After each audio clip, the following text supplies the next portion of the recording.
just having breakfast with Bob.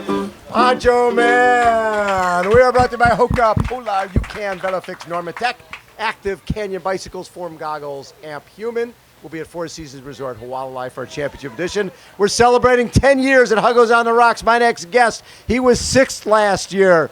Give it up for Mr. Matt Russell. More importantly, a daddy to an Iron Kid. Yes. He just did the Iron Kid on Tuesday. What do you think? He loves it. He doesn't stop like me. I noticed that he was like running with another little guy, and they were just doing laps the whole time. Yeah. He doesn't stop. He's got tons of energy. He'd be here right now running around screaming, but it's just about his nap time. So, Matt, talking about Don't Back Down, which is our song leading in, you're a guy who in 2017 was doing this race like you do every year, and a van sort of coming out of nowhere takes you out of the race. And in terms of the seriousness of the injuries, take us through that. I almost bled to death at the scene of the accident. I don't remember any of it, which is a blessing. It's really a blessing, yeah. But I found out after that I guess I still tried to race, continue to race. No way. You tried to get up? I guess so. Found myself waking up in the hospital asking the same questions over and over again. And I remember walking down the hall with an IV, just barely able to breathe just because I lost so much blood.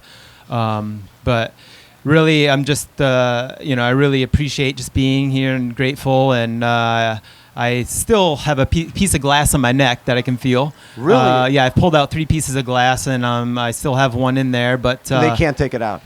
The body will push it out, I guess, if it's, I guess piece of the island's always with me. Wow. And how long was the recovery process, the physical recovery? Because I'm sure the mental side's a different game. Physically, I think about, I was released to exercise about 3 months later. Yeah. Thankfully, I didn't break any bones. I dislocated a rib and stuff. I was going 35 miles per hour, head first into the side window. The Lord has more for me in store for me. So, how does all of this change you?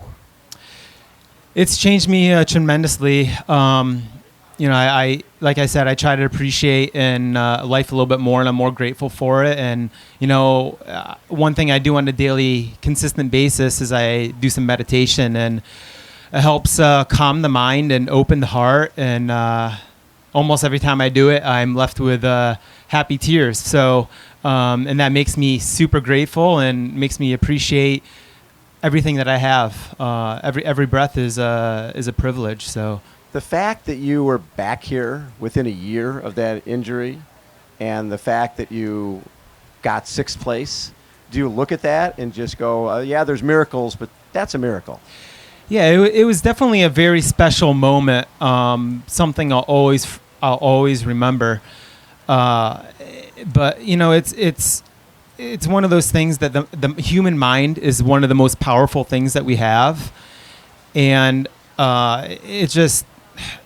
After the race, so many people, I inspired so many people, and right. I never thought of myself as being someone to inspire someone, but that's kind of the path that's kind of happened. And, if I can impact someone's life in a positive way, then I feel blessed to be able to do that. What's fascinating to me, this is especially at the top end where you guys are at, it's a pretty selfish sport.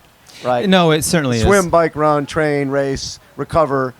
And for you, when people are reaching out and saying, you motivated me to get off the couch, you motivated me to change my life, does that give all of this a bigger purpose? It certainly does. I partnered up with the Ironman Foundation, and, doing activities and things for the community.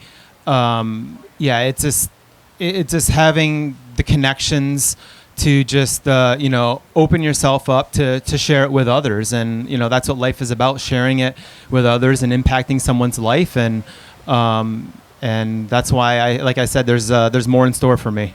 So you're one of those guys who races a lot.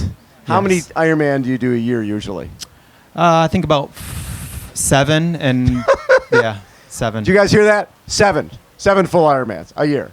Yeah, Well- and so let's go. Just this year, you decide you're going to go Frankfurt, right? Ironman Yes. Frankfurt. Yes, You do Ironman Frankfurt, and then the next week is Challenge Roth. correct. Do that. Yep. Yeah, and how'd you do at both those races? I did all right. My original goal was to punch my ticket to come back here, Yeah. Ironman Texas, in the beginning of the year in the Right. spring. But I had some complications with my neck since I severed this neck muscle on this side, Yeah. overcompensating. Imbalance, yeah. And I find out the more that I race, the better it is. Really? Yeah. So I mean, I'll still feel it out on race day. It'll give me on a pain scale a 2 out of 10. But it's much better than a 7 or 8 out of 10 beginning of the year, like at Ironman Texas. So long story short, I didn't have the race I wanted to at Ironman Texas. And I'm like, well, I still want to go back to Kona. So I went back to the drawing board, and Ironman European Championships in Frankfurt was, I was heading over for Challenge Roth. So I'm like, I've done back-to-backs before. Why don't I do it again? So that's what I did. And I finished 6th and got my the last slot for Kona. At Frankfurt, so I was happy man there, and then I continued on to the next week and finished top 10 at Challenge Roth, and had an amazing experience there. Very special event, huh? It definitely is. And from there, obviously, you're not taking the rest of the summer off and waiting for Kona. No. Of course not. Why take time off when you can go do more Ironman races? Exactly. What was next? So 3 weeks after was Ironman Lake Placid, and Ironman Lake Placid is a very special place for me. I grew up a couple hours north of there. Yeah. And I did my first triathlon there right out of high school. I used to volunteer at Ironman Lake Placid, so it's like my backyard. And I started my triathlon career there 10 years ago, which was like my first pro race, which was also my first full Ironman. So I went back there and I wanted to race that, and it was a pretty competitive field. Yeah.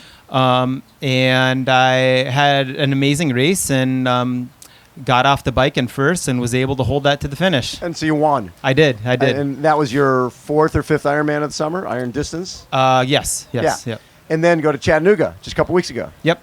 And Chattanooga, you get a penalty for littering? Where the hell did that come from? Yeah, that was my first penalty in 10 years. I grabbed water at the aid station, quickly filled up my my Aero bottle in between because it was half full. And then as soon as I was done filling it, I threw it down. But I guess it was just past the last chance trash, which was maybe 50 meters from where I grabbed it. And we were going at a speed. And, it's one of those things, like, you never know what happens in life. And that's the same thing with racing. And I didn't let it, I mean, obviously it bothered me a little bit, but I continued on after the penalty. And when I got to the run, I'm like, you know what? I'm going to make this a training day. So I ended up, instead of racing the run, I just ended up cruising like 10 heartbeats lower than race pace, and still finished second, and tried to maybe save my legs a little bit, a little more juice for race day on Kona. How many Iron Distance events have you done in your career? So I plan on finishing on Saturday. It will be my 49th Ironman. Oh my God! Where have you identified number 50 yet? There's a couple I'm entertaining. Okay, all right. You can get some appearance fee for that. Yeah, it's not about how many Ironmans I do. It's about the experiences and meeting new people and the memories, and it's life is a journey, and it's definitely a roller coaster. There's some ups and downs, but it makes me appreciate the hard times. It makes me appreciate the special moments. So the mental side of this, when you go through, fortunately, you don't remember, right, what happened. But mentally, has it been hard? Was it hard to get back on the bike again? It was. I do all my training still inside, even before I did it all inside. Mentally, it's tough. There's days it's really tough, and on the whole family, that is. Yeah, I try. Like I said earlier, doing the meditation helps calm the mind. Right. I take one day at a time, and just grateful. So it's lots of ups and downs. But like I said, the mind is one of the most powerful thing. And if And if you think negatively, well, you're probably going to have a negative day. But if you have a positive frame of mind, you can do a lot. And that's what I carried. That's what I try to carry with me every single day. Last year, I was looking at some of the splits, and you were how far? You were pretty close to Braden Curry right at the end. Yeah, I probably needed another 100 meters to catch him. 4 seconds? Yep. 4 close. seconds out of fifth. Yeah, it was close. Yeah, I think my last mile might have been just under 6 minutes. So You could see him. He was right there. Yeah. So, but hey, that's what racing is. Going full gas all the way to the end. Love it. Always a pleasure to chat with you, Matt. And main thing is to have you back healthy and happy, and obviously racing with a bigger purpose. Exactly. And to see you with your son the other day, there's nothing better in the world. Creating memories. Round of applause for Mr. Matt Russell. How special is this guy? Poncho Man, take us out. No, I won't back down. You can stand me up at the gates of hell, but I'm just having breakfast with Bob. Poncho Man!